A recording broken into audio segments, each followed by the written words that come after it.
బిఆర్ఎస్ నాయకత్వం ఎంత పిరికిది అనేది ఇప్పుడు తెలిసిపోతుంది సార్. వీళ్ళకు ఏదంటే బీసీలు, ఎస్సీలు, ఎస్టీలు అందరూ ఉద్యమకారులందరూ కృషి చేసి ఉద్యమం నడిపి ఉద్యమానికి ఊపిరి పోసి వాళ్ళు త్యాగాలు చేస్తే ప్రభుత్వం ఏర్పడితే వీళ్ళు ప్రభుత్వాధిపతులుగా చలామణవుతారు తప్ప ఒక శత్రువుని ఎదుర్కొనే విషయంలో మాత్రం వీళ్ళంతా పిరికోళ్ళు ఇంకోళ్ళు లేరు. అసలు వీళ్ళకి వాళ్ళ బీసీలు, ఎస్సీ, ఎస్టీల బలం వాళ్ళకి మద్దతు ఉందా లేదా అన్న అనుమానం ఉంది. అందుకే సరెండర్ అయినారు ప్రభుత్వం ముందడ. ఫస్ట్ ఆఫ్ ఆల్ వాళ్ళ ఇచ్చిన నోటీస్ లోనే సత్యేంద్ర కుమార్ అంటిల్ వర్సెస్ సిబిఐ అనే ఒక జడ్జిమెంట్ ను వాళ్ళు కోర్ట్ చేసినారు.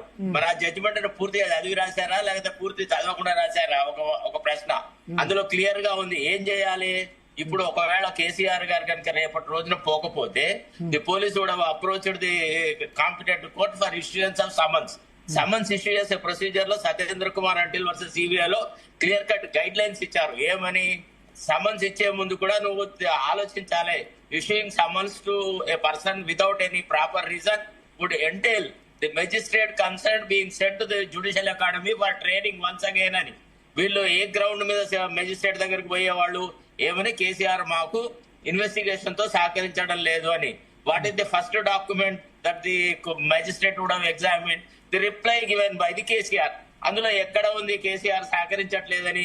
కేసీఆర్ ఏం చెప్పినా నేను ఫలానా చోట ఉంటున్నాను, నా ప్రదేశం అది, మీరు ఇచ్చిన రోజున నాకు ఎన్నికల నామినేషన్ చివరి రోజు నేను ఈ రోజు రాలేను అని అన్నాడు. దీన్ని ఎట్లా మీరు how can you treat that this as a non cooperation towards the investigation? Why should I issue summons? Come on, get out, go and examine him there only అని మెజిస్ట్రేట్ అంటుండే.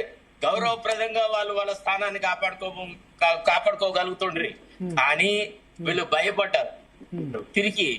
అంటే రేపు అటెండ్ కాకుండా ఇప్పుడు ఆ లెటర్ లోనే చెప్పారు ఏంటంటే, అవునండి, ఇప్పుడు యుద్ధానికి ఆ లెటర్ లోనే ఏంటంటే నేను ఈ సమన్స్ ను ఈ నోటీస్ ను నెగ్లెక్ట్ చేయొచ్చు, కానీ భారతదేశ పౌరుడిగా, మాజీ ముఖ్యమంత్రిగా, ప్రతిపక్ష నేతగా నేను కోఆపరేట్ చేస్తాను అని అన్నారు. అది కాదండి సార్, ఆ మాట ఎందుకు అనాలి సార్? ఆ మాత్రం గౌరవం పోలీసులు ప్రదర్శించినప్పుడు వీ షుడ్ డిఫై. గాంధీజీ ఏం చెప్పినాడు? సహాయ నిరాకరణలో ఏం చెప్పినాడు? If a draconian law is faced, if a draconian law is imposed on the people of the state, they should oppose it, they should ignore, they should not cooperate అన్నారు. మనం Gandhian principles లో ఉన్నాం కదా. సహాయ నిరాకరణ చేసేది ఉండే. You are not following the due procedure. I have indicated you that I want to cooperate with you. You come to my place and examine me. Otherwise, you do whatever you want as per law అని. అప్పుడు magistrate దగ్గర ఎవరైనా అడుగుతుండ్రి, మెజిస్ట్రేటే అడుగుతుండే ఇందులో non cooperation ఎక్కడ ఉంది, ఎందుకు, ఏ కారణంతో మీరు సమన్స్ ఇవ్వమంటున్నారు? No, I don't see any reason to issue summons to KCR అంటే చచ్చుకుంటే ఇదే సజ్జనారు వీళ్లే వచ్చి కేసీఆర్ ను ఫామ్ హౌస్ లో ఎగ్జామిన్ చేసేవాళ్ళు. అంటే యుద్ధానికి వచ్చినప్పుడు ఎప్పుడు యాదగించుకోండి సార్, ఎదుటివాడు కత్తి విసిరితే కత్తి ఎత్తకపోతే, అంటే if somebody throws the gauntlet you should pick it up. That is called politics, that is called fight. అంతేగాని నేను అట్లా గౌరవంగా అనుకుంటున్నా దేశ పౌరుని, మరి అట్లాంటప్పుడు ముందటే పోయి నేను అక్కడ అపియర్ అయితే ఫలానా రోజులు అని చెప్పేది ఉండే. ఎందుకు నందీనగర్ లో కాదు, నేను ఫామ్ హౌస్ లోకి రండి అని ఎందుకు అడిగినాడు? మరి అట్లా అడగాల్సిన అవసరం ఉంది. ఆయనతో ఎందుకు అడిగిచ్చినారు? ఆయనకి ఎవరు అడ్వైజ్ ఇచ్చినారో కానీ వాళ్ళు అసలు వాళ్ళకి బుద్ధి లేదు. వాళ్ళు అసలు ఏ రకంగా కూడా కేసీఆర్ గౌరవ ప్రధాని బుద్ధి లేదు, జ్ఞానం లేదు. ఒక అడ్వకేట్ ఉండి మాట్లాడాల్సిన మాట్లాడేవి బుద్ధి లేదు. అట్లా మేము కూడా తిరిగి అంటే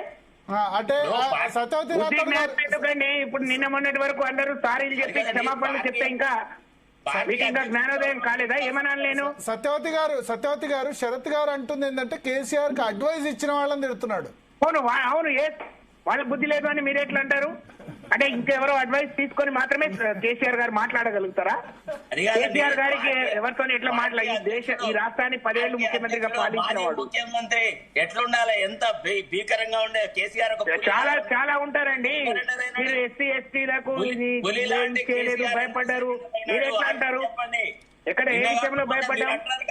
భయపడి కేసీఆర్ బలాన్ని చూసి భయపడి మీరు కాంగ్రెస్ పార్టీ వాళ్ళ ఇష్టం వచ్చినట్టు వ్యవహరిస్తుంది తప్ప కేసీఆర్ కాంగ్రెస్ కాదు. సత్యవతి రాథోడ్ గారు, శరత్ గారు కాంగ్రెస్ కాదు. ఆయన ఏమంటారంటే కాంగ్రెస్ కి ఎందుకు భయపడుతున్నారు? అసలు రేపు విచారణకు హాజరు కాకుండా ఉంటే అయిపోయేది అంటున్నారు. మేము చట్టాన్ని గౌరవిస్తున్నాం, మాకు న్యాయస్థానం పట్ల నమ్మకం ఉంది. తప్పకుండా మేము కేసీఆర్ గారు ఈ రాష్ట్ర న్యాయస్థానానికి అత్యంత గౌరవించే వ్యక్తి.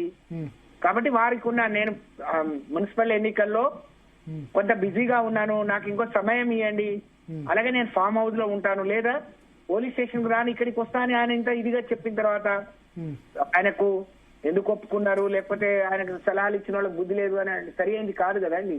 నిన్న మొన్న మనం చూసాం.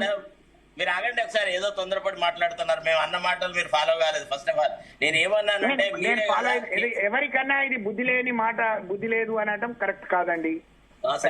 ఎవరికన్నా మీరు ఎవరిని ఉద్దేశించి అన్నా అది సరి అయింది కాదు, దాన్ని వెనక్కి తీసుకోండి. చేసుకుంటాను మేడం, నాకు మీరు ఐ రెస్పెక్ట్ లాట్, నాకు అదేం పెద్ద ఇష్యూ కాదు. కానీ నేను అనేది ఏమంటే మీరు కేసీఆర్ ను ముడితే అగ్నిగుండం చేస్తా అన్నారు. మీరు కేసీఆర్ ను ముట్టుకునే ధైర్యం రేవంత్ రెడ్డికి ఉందా అన్నారు. అంతంత పెద్ద బీరాలు ఎందుకు వలికారు, ఎందుకు సరెండర్ అయినారు? నేను అడిగే ప్రశ్న అదే మాటకు స్టాండ్ అయ్యి ఉండే. ఏమని ఎప్పుడైతే వాళ్ళు ఫాలో అయిన ప్రొసీజర్ తప్పు అని మీరు మీ నోటీస్ లో రిప్లై లో రాస్తున్నారో, you should ask them to face the legal consequences. మీరు పట్టించుకోవాల్సింది కాదు. వాళ్ళు మెజిస్ట్రేట్ దగ్గరికి పోయేవాళ్ళు 174 కింద. అప్పుడు మెజిస్ట్రేట్ అడిగేది నువ్వు ఎట్లా సమన్స్ ఇవ్వమని నన్ను అడుగుతున్నావు, ఆయన కోఆపరేట్ చేస్తా అని అన్న తర్వాత మీకు ఏం అధికారం ఉంది ఆయనకు సమన్స్ ఇష్యూ చేయమని వచ్చి పిటిషన్ పెట్టుకునేది? You go and examine him suited to his dignity and honour అని చెప్పేది కోర్టు. ఆయన డిగ్నిటీని మీరు భంగపరిచారా లేదా by writing this kind of reply? మీరు ఎందుకు మరి మొదట ఎందుకు స్టాండ్ తీసుకున్నారు? మొదటే చెప్పేది ఉండే మేము నందినగర్ కాదు ఏసీపీ జూబ్లీ హిల్స్ కి వస్తా అని చెప్పేది ఉండే. అప్పుడు ఇంకా డ్యూటీని ఫాలో అయినట్టే ఉండేది కదా, ఇంకా మీరు చట్టం పట్ల న్యాయం పట్ల విధేయత చూపెట్టినట్టే ఉండేది కదా. అసలు మీరు కన్ఫ్యూజన్ లో ఉన్నారు. పొలిటికల్ గా you are in total confusion. You don't know how to face the ruling party. Confusion లో లేమండి, మేము చాలా క్లియర్ గా క్లారిటీ కనబడుతుందండి. రేవంత్ అనేది క్లియర్ గా తెలిసిపోతుంది. మీరు మేము తప్పు చేయలేని వాళ్ళు ఎప్పుడు కూడా చాలా క్లారిటీగా ఏదైనా ఎదుర్కోవడానికి సిద్ధంగా ఉంటారు. మేము ఇక్కడ రాము అక్కడ రామని చెప్పడానికి ఇది investigation must be done in accordance with the procedure. The supreme court judgement Satyendra Kumar Antil versus CBI ఏదైతే మీరు కోర్ట్ చేసినారో అందులో క్లారిటీగా ఉంది. అందులో ఏముంది అసలు? యాక్చువల్లీ ఈ జడ్జిమెంట్ వచ్చిందే కేసీఆర్ గవర్నమెంట్ లో ఉన్నప్పుడు. తీర్మాన్ మర్లను తర్వాత ఇతరుల మీద మీరు ఫాల్స్ కేసులు పెట్టి అనవసరంగా పోలీసు కస్టడీలోకి తీసుకొని జైళ్లలో పెట్టినాడు. ఇదే జడ్జిమెంట్ బేసిస్ మీద నేను తీర్మార్ మల్లన్నను బయటకు తీసుకొచ్చిన, చక్రధర్ను బయటకు తీసుకొచ్చిన, అందరినీ మీరు ఎవరెవరి మీద అయితే దాడి చేస్తున్నారో వాళ్ళందరికీ ఇదే జడ్జిమెంట్ బేసిస్ మీద నేను తీసుకొచ్చిన. అందుకే నేను ఆ జడ్జిమెంట్ అన్నిసార్లు చదవాల్సి వచ్చింది. మేము ఆ రోజున మాట్లాడాలంటే మా పార్టీ